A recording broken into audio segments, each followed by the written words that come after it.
deslocalitzava una part de la nostra indústria, que marxava cap a altres països a buscar costos salarials més baixos i menys garanties ambientals o menys garanties sanitàries.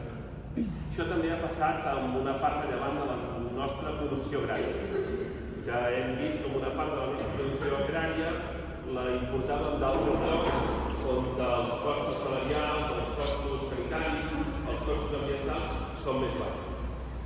Però al mateix temps que perdíem una part de la nostra política industrial, de la nostra capacitat industrial, la nostra població no ha deixat d'augmentar.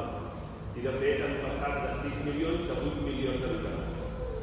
Una part important d'aquesta població que s'ha incorporat en àmbits de serveis i a vegades en àmbits de serveis de poca qualificació. Això explica per què el producte interior brut de Catalunya puja, perquè puja la població, però en canvi el producte interior brut per càpita no puja. I si no puja el producte interior brut per càpita, difícilment puja la renda per càpita. Aconsegueixo explicar-me? Sí. Això també explica una altra qüestió que és molt important. Per què tenim tantes famílies d'aquest país que tenen la sensació que en les últimes dècades s'han empobrit? Doncs perquè efectivament s'han empobrit. La renda familiar el 2024 és més baixa que la renda familiar mitjana del 2004. I en canvi, quan parlem, tendim a posar molt en valor que estem en rècord històric d'exportacions, en rècord històric d'inversió, en rècord històric de... Jo també ho he fet. Però quan diem això, hi ha una part molt important de la nostra societat que et diu ja, però jo tot això no ho noto. Perquè la seva renda per càpita i la seva renda familiar no només no puja, sinó que és inferior a la que tenia fa 20 anys. Hi ha una part de la nostra societat que fa 30 anys podia aspirar a comprar un habitatge a un preu raonable. I ara és molt més difícil perquè tenim menys sòl disponible, perquè tenim més pressió de la demanda i els preus tendeixen a pujar. I es produeix una situació perversa, que és que per comprar 2 pisos que són iguals, o per viure en 2 pisos que són iguals l'un a l'altre, és més barat pagar hipoteca que pagar lloguer. Per primera vegada a la història, el lloguer no només és més car que la hipoteca, sinó que és el doble de car que la hipoteca.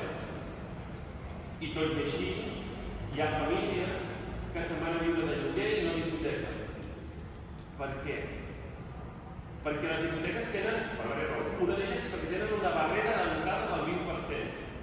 O tens el 20% del valor del pis que vols comprar o no et donen la hipoteca.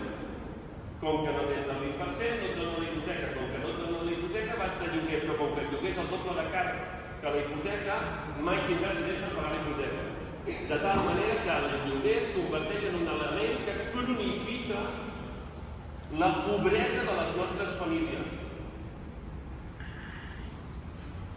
Això afecta a sectors molt amplis de la nostra societat, a treballadors de sectors molt diferents, treballadors assalariats de la indústria que potser estan sindicats, a treballadors autònoms de sectors del transport, del comerç, de la construcció, que no estan sindicats, a treballadors públics, a mestres, professors, personal d'infermeria, etc.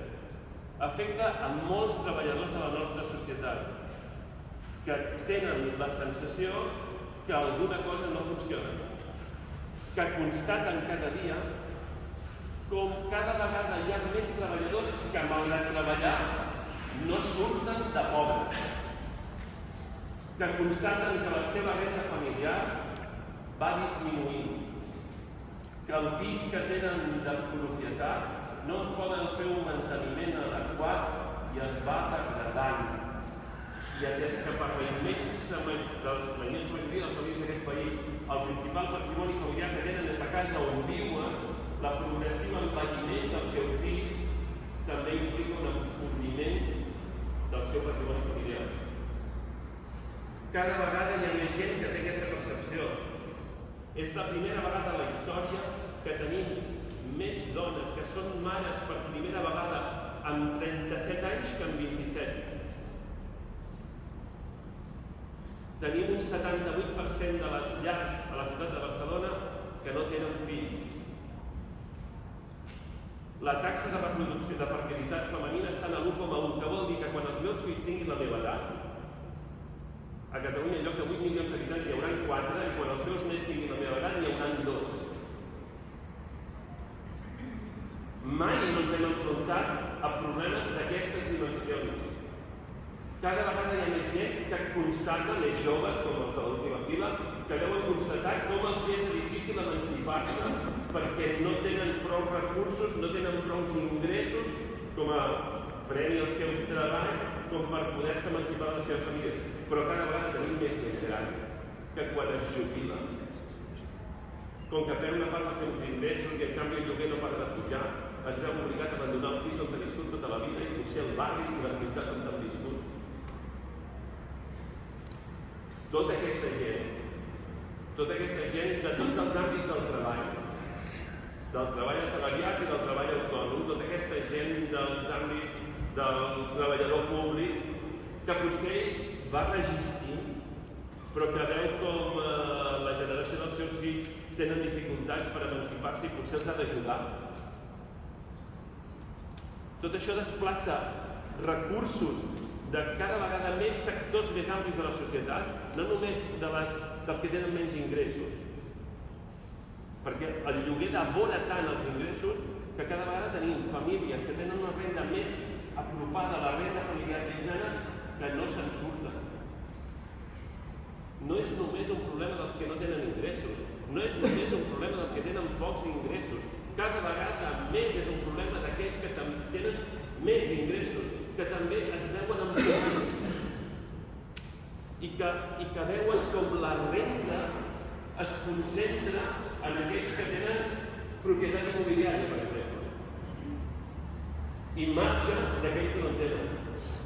Marxa de les mans i de les butxaques dels nostres joves o dels nostres jubilats i es concentra en mans d'aquells que tenen alguns determinats actius i cada vegada tendeixen a tendir-la més.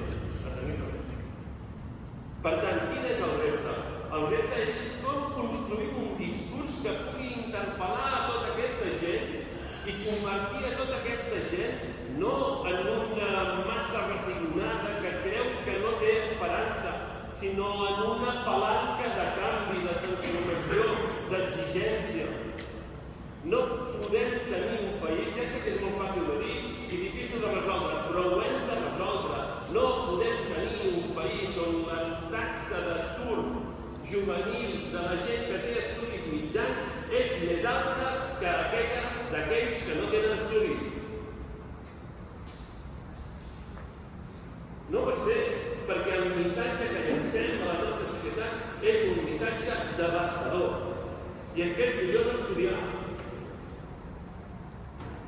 I només serem competitius en la mesura en la qual nosaltres sapiguem gestionar els recursos que tenim, que no són energètics, que no són matèries primes, que som nosaltres mateixos, la nostra experiència, la nostra capacitat d'arriscar, la nostra voluntat de construir un projecte millor. Aquesta és la nostra feina.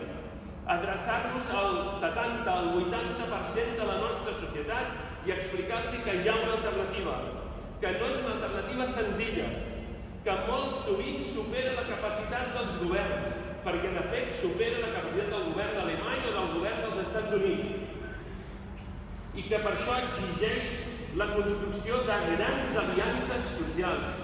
Per això interpel·lem el món dels sindicats, per això interpel·lem el món dels autònoms, per això interpel·lem el món dels docents, per això interpel·lem els joves i els jubilats. Perquè la nostra única força és la gent. Per això volem ser un partit de masses. Perquè només si som un partit de masses, només si som el partit del treball en general, tindrem prou força per posar la força de majories molt àmplies al servei de la necessitat de tothom. Però també volem ser un partit de masses, perquè hi ha masses en el nostre país que no tenen alternativa. que no saben equivocar o que voten equivocats perquè ningú els està dient què els està passant i per què els hi passa i com ens n'hem de sortir. Aquest és el nostre repte. El nostre repte de veritat no és si el 30 de novembre traurem una mica més o una mica menys, que és molt important. I com més traguem, millor. Perquè si hem de cosir aquest partit, ens heu de donar agulles i fil. No ens podeu exigir que cosim si no ens doneu la força per fer-ho. Però el nostre repte de veritat és com construïm un projecte de masses, un projecte adreçat al món del treball en el seu ampli espectre per canviar la nostra societat, per resoldre tots aquests problemes que acabem de dir. I ens necessitem tots. Jo estic segur que aquest discurs el podem fer i que hi ha amplíssims sectors de la nostra societat que ens poden entendre. Per tant, el que us plantejo és una feinada ingent. Acabareu rebentats de tant treballar i d'anar a veure tothom. D'acord, bé, també? Vosaltres també. Ara, ens ho passarem pipa perquè no hi ha res millor que treballar pel nostre país.